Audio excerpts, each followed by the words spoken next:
You, John Fitzgerald Kennedy, do solemnly swear. I, John Fitzgerald Kennedy, do solemnly swear.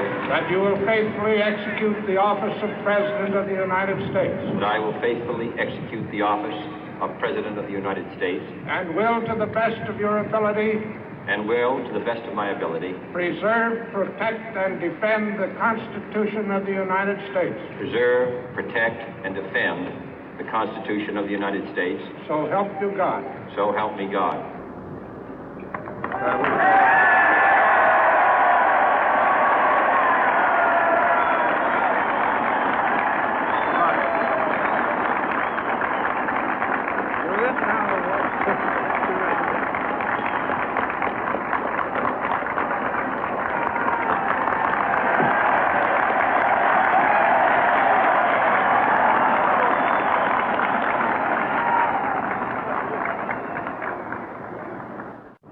Vice President Johnson, Mr. Speaker, Mr. Chief Justice, President Eisenhower, Vice President Nixon, President Truman, Reverend clergy, fellow citizens. We observe today not a victory of party, but a celebration of freedom, symbolizing an end as well as a beginning, signifying renewal as well as change. For I have sworn before you and Almighty God the same solemn oath our forebears prescribed nearly a century and 3/4 ago. The world is very different now, for man holds in his mortal hands the power to abolish all forms of human poverty and all forms of human life. And yet the same revolutionary beliefs for which our forebears fought are still at issue around the globe. The belief that the rights of man come not from the generosity of the state, but from the hand of God. We dare not forget today that we are the heirs of that first revolution. Let the word go forth from this time and place to friend and foe alike that the torch has been passed to a new generation of Americans born in this century, tempered by war, disciplined by a hard and bitter peace, proud of our ancient heritage, and unwilling to witness or permit the slow undoing of those human rights to which this nation has always been committed and to which we are committed today at home and around the world.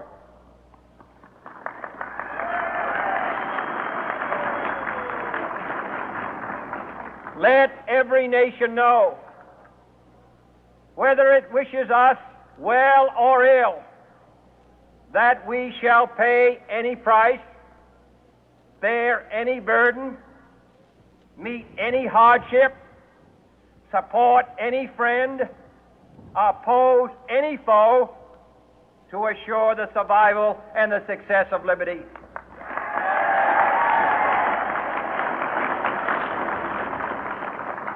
This much we pledge and more. To those old allies whose cultural and spiritual origins we share, we pledge the loyalty of faithful friends. United, there is little we cannot do in a host of cooperative ventures. Divided, there is little we can do, for we dare not meet a powerful challenge at odds and split asunder.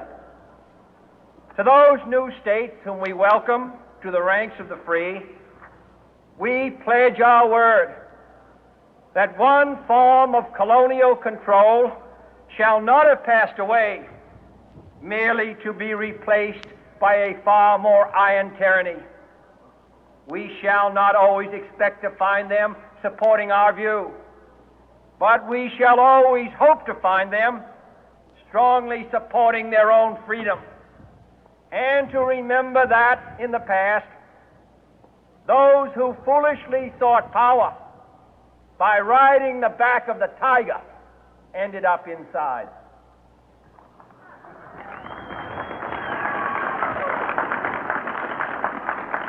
To those people in the huts and villages of half the globe struggling to break the bonds of mass misery, we pledge our best efforts to help them help themselves for whatever period is required, not because the communists may be doing it, not because we seek their votes, but because it is right. If a free society cannot help the many who are poor, it cannot save the few who are rich.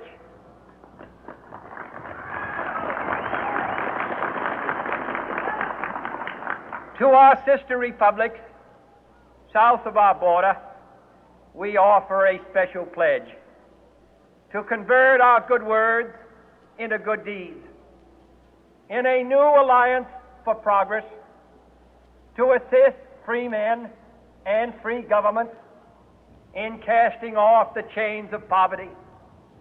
But this peaceful revolution of hope cannot become the prey of hostile powers.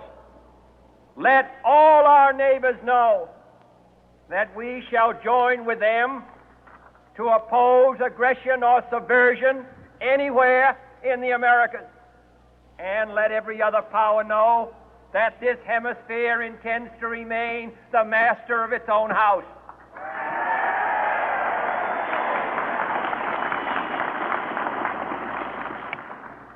To that World Assembly of Sovereign States, the United Nations, our last best hope, in an age where the instruments of war have far outpaced the instruments of peace, we renew our pledge of support to prevent it from becoming merely a forum for invective, to strengthen its shield of the new and the weak, and to enlarge the area in which its writ may run.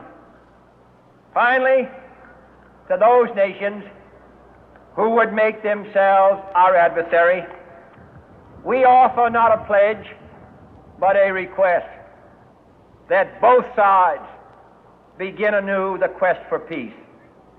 Before the dark powers of destruction, unleashed by science, engulf all humanity in planned or accidental self-destruction, we dare not tempt them with weakness, for only when our arms are sufficient beyond doubt can we be certain beyond doubt that they will never be employed.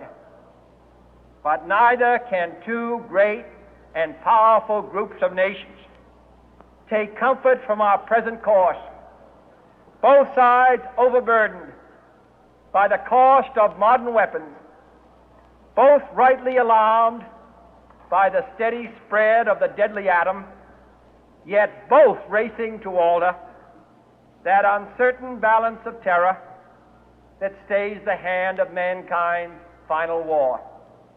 So let us begin anew, remembering on both sides that civility is not a sign of weakness, and sincerity is always subject to proof. Let us never negotiate out of fear, but let us never fear to negotiate.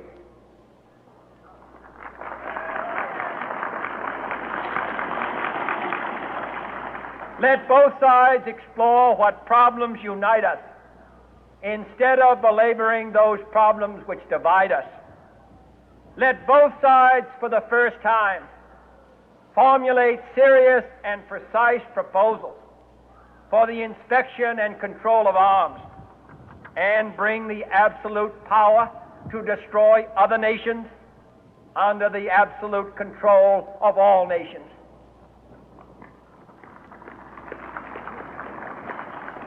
Let both sides seek to invoke the wonders of science instead of its terrors.